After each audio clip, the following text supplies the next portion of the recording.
Okay? Meron kong pinanonood ngayon yung nangyari sa Canada before ng aksidente. Street food pala ito. Pinopromote nila yung street food. Street food pala sa Fraser Street sa may Canada, Vancouver. Ito lang tingnan natin.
Pampanga Cuisine,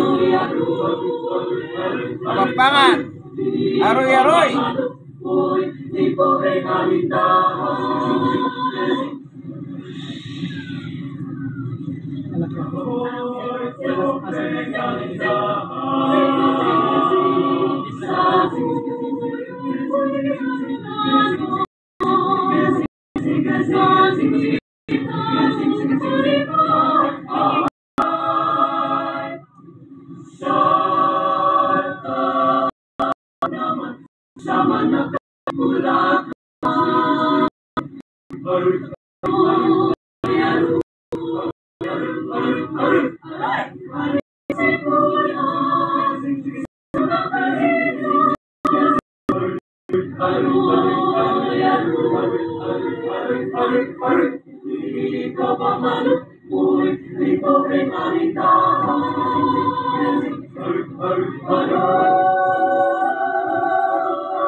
Ng kababayan yung linis ng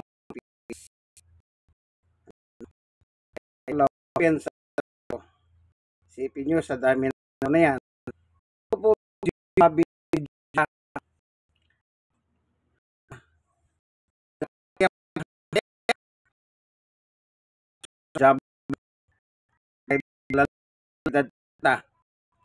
at kaya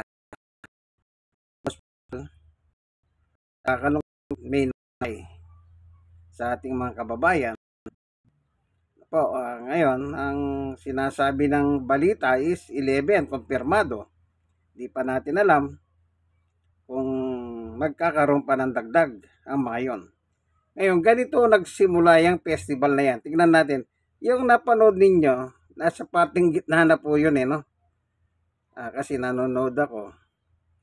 Nandun na ako. Nang mahalala kong video nito, mukhang napakaganda ka ako.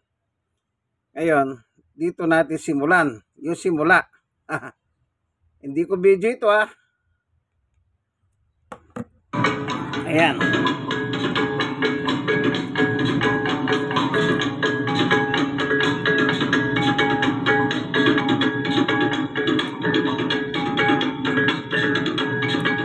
Yan po yung simula, opening yan. Tawag dyan, tinikling.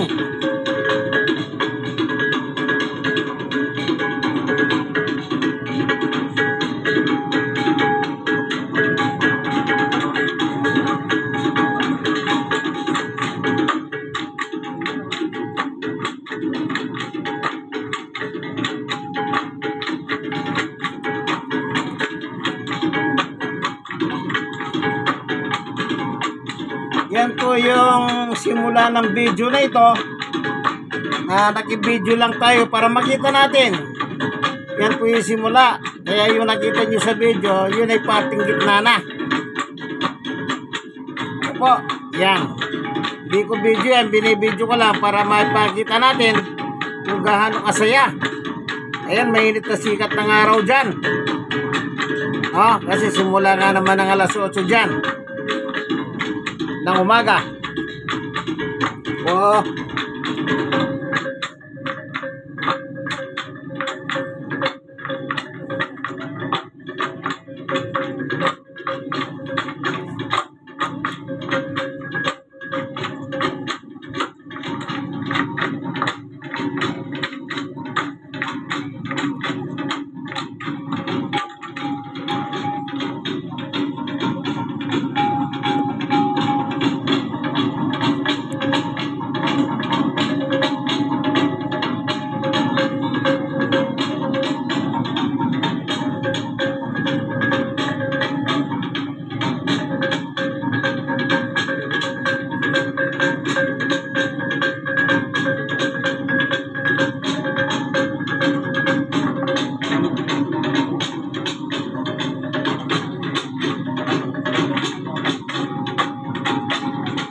Yan po yung simula ng food party ng Lapu-Lapu Festival sa Vancouver, Canada.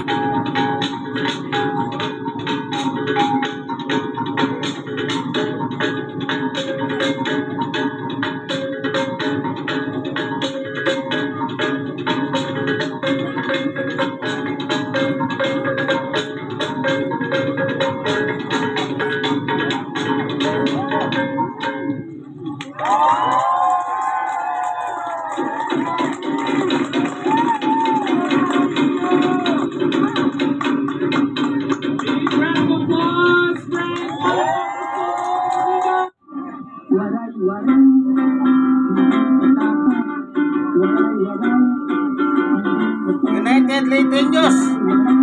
Leyte Society.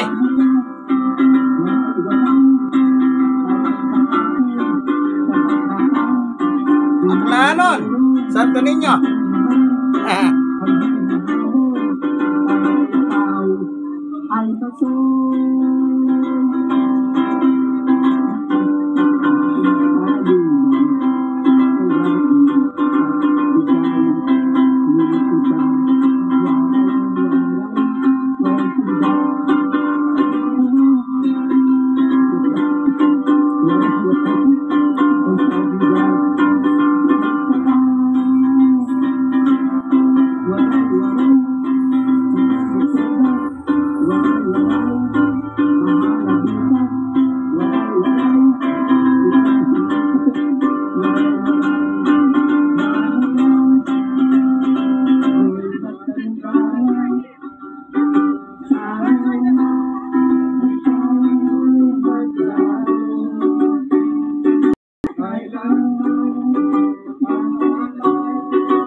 Ng isang SUV sa pagdiriwang ng Lapu-Lapu Day sa Vancouver, Canada.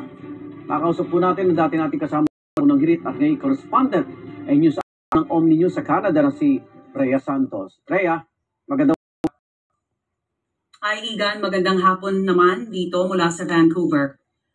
Nakasunod ng aksyon sa Vancouver, ang balita ko, isa ka sa host ng event na yon.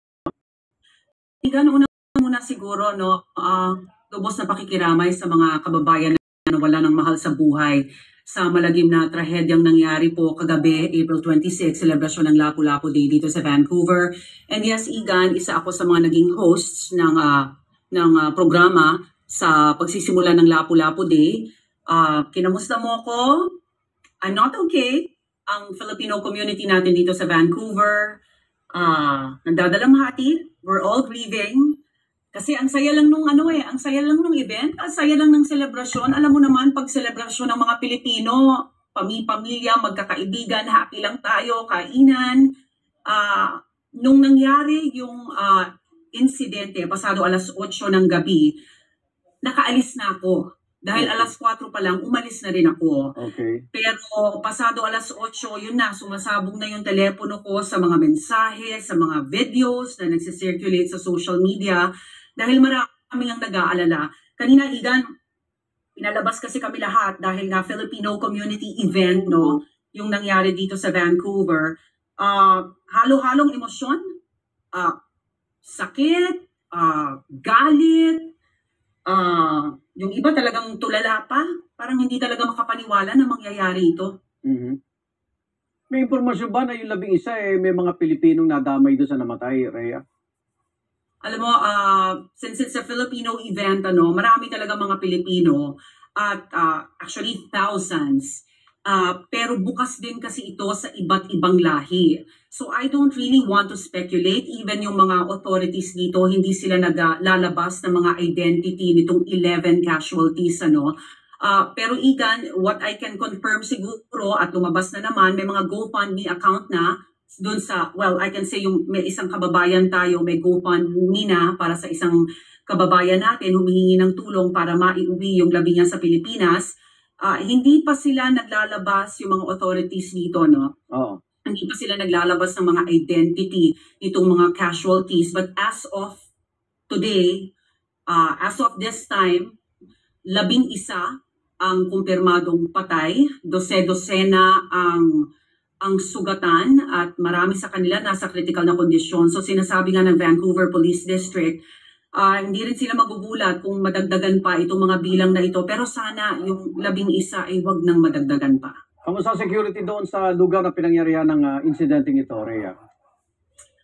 Alam mo, pag nagkakaroon ng mga malalaking event dito sa Vancouver, protocol na magkaroon ng risk assessment. So kanina nagkaroon ng press con itong mga organizers ng Lapu-Lapu Day Festival. Ito yung tinatawag na isang organisasyon, Filipino BC, At sinabi naman nila na nagkaroon sila ng risk assessment and of course in coordination with the City of Vancouver. At may go signal na yes, ituloy ang event. Talagang it's really unfortunate na mangyari ito sa isang Filipino event dito sa Vancouver, Igan. Mhm. Ito ba ay purely accident o may intensyon yung suspect ba? May mga iba pang detalye tungkol sa kanya bukod sa 30 years old siya at may problema daw sa kalusugan? Mhm. Again, yung mga authorities dito ayaw nilang magbigay ng impormasyon ukol sa pinagdadaanan ni yung identity ng suspect, Igan. What we know, tama, isang lalaki in his 30s, minamaneho itong black SUV at inararo nga itong kalsada sa Vancouver, kung saan nagaganap ang Lapu-Lapu Day celebration. Yung area na yon punong-puno ng mga food trucks at syempre pag food trucks, ang daming tao niyan, di ba? Actually, patapos na yung event, pero going back dito sa suspect, so hindi nila nire-release yung pangalan. Alam natin na nasa kustodiya siya ng pulis. Ang impormasyon na ibinigay lang ng pulis sa atin, ng pulis, mukhang may rin na ito ng pakikipag-ugnayan sa mga mental health experts. Yun lang yung impormasyon na inilabas ng mga pulis. Hindi po ito act of terrorism. Okay. So nakaantabay rin kami, nakahintay rin kami sa mga susunod na araw itong pinakamalaking storya dito sa Vancouver. Aside of course, bukas magaganap pa yung federal elections. Pero para sa Filipino community, mga kababayan natin, hindi lang actually Igan sa Canada, iba't ibang panig ng mundo, talagang masakit na nangyari ito. May naibigay naman tulong yung mga otoridad sa mga biktima? Yung ating gobyerno dyan, may naiparating na rin ba? Yes, Igan, talagang grabe yung pakikidalamhati ng lahat ng mga leaders, even of course si Prime Minister Mark Carney na tumatakbo din muli dito sa federal election. Lahat ng mga leader ng mga partidong tumatakbo sa eleksyon ay nagpahatid na rin ng kanilang pakikiramay sa Filipino community. Ang mga Filipino organizations naglabas na rin ng mga impormasyon para sa mga mental health support. Marami kasi dito talagang, alam mo yon, natutulala. Kanina, Igan, talagang paglabas ko ng bahay, makakita ka ng Pilipino, yayakapin mo. Nag-iiyakan kasi nga hindi makapaniwala sa nangyari. Yung Premier ng British Columbia, si David Eby, kanina nagsalita din. Ang sabi niya, kilala daw ang mga Pilipino talaga bilang mga magagaling pagdating sa healthcare workers dito sa Canada, lalong-lalo na sa probinsya ng British Columbia. At doon sa sinabi niya, sabi niya parang they've been taking care of British Columbians for a long time. It's about time that we take care of the Filipinos here in our province. So, ramdam mo yung suporta ng bansa, ng komunidad. Siguro sa mga Pilipino na lang, maraming lumapit sa amin at malaking tulong sa lahat na yung pakikipag-usap. And it's helping me actually, Igan, dahil kasi hindi mo maalis sa isip mo yung yung saya ng mga tao doon, yung pamilya, mga bata. So talagang napakasakit na nangyari po ito sa Filipino community dito po sa Vancouver. Maraming salamat at ingat, Rhea Santos, live mula sa Vancouver, Canada. So, hindi ko po mga video yan Yung isa sa GMA7, yung may dasing tinikling sa Canada na po, video ng Canada yun, Yang food street, festival pagkain. So, nangyari pala, mga 8 o'clock ng gabi. Pero nagsimula ang festival sa umaga. Yung umaga, nakita ko naman dyan, ang daming tao, talagang hindi, nagsisiksikan ng tao. Kung matatapos mo yung video nila, ang daming tumatangkilik. Ang mga pagkain pure, mga Filipino disease. Tsaka mga kanta, mga Pilipino, mga kantang Pinoy. Ngayon, magagawa natin bilang mga Pilipino dito naman sa Pilipinas, ipagdasal natin na yung mga namatayan, matanggap nila ng buong puso. Sabi nga ni Rhea, dati pong GMA7 si Rhea, ngayon, nandun na po sa abroad, sa isang network ng payagan John. Doon na po siya nagtatrabaho, Nagkataon, siya pala ang host. Kaya, hindi sukat akalain na magiging ganun po, magkaroon ng malaking trahedya. Kaya ipag-pray natin na matanggap ng mga nabuhay pa yung nangyari sa kanila. At ipag-pray din natin yung mga nasa hospital pa na sana wag nang madagdagan yung 11. Siyempre, di pa natin masasabi yan. Dahil hindi, alam nyo po, yung mga aksidenteng ganyan, sometimes magugulat kami na dadagdag. Hindi, wag na sanang madagdagan pa. Kundi totally recovered po sila, yung dinala sa iba't ibang pagamutan. Ito po ang inyong kaibigan kay Jesus, Brother Manny Bautista. Lagi po natin tatandaan. Kita nyo po yan, binigyan na sila ng otoridad sa Canada na okay, gawin na ninyo. Dahil nag-meeting na sila binigyan na silang go signal. Hindi nila sukat akalain na sa kabila ng ganon, may mga kotse ron, mga security, mga otoridad, police. Pero, yun nga po nangyari. Aksidente ay naganap. Hindi natin inaasahan. Pag-pray na lang natin sila, na nawa bigyan sila ng kapayapaan ng Panginoon Diyos, yung mga natitirang buhay. At saka yung mahal sa buhay na, siyempre, masakit yun. Ikaw ay mawala ng isang mahal na buhay, especially kung ang mahal mo sa buhay nandun na breadwinner siya at biglang balitaan mo isa sa mga nawala. Siyempre, medyo masakit yun kung ikaw ay nasa Pilipinas at naghihintay lang ng rasyon mula sa kanya. Yun po pala isakop ng British Columbia. Sabi nga na. Meron din akong kaibigan doon. Ewan ko lang kung kumusta na siya. Sana makontak ko siya. Nakasama ko dito, nag-aral. Ngayon, nandun na po siya.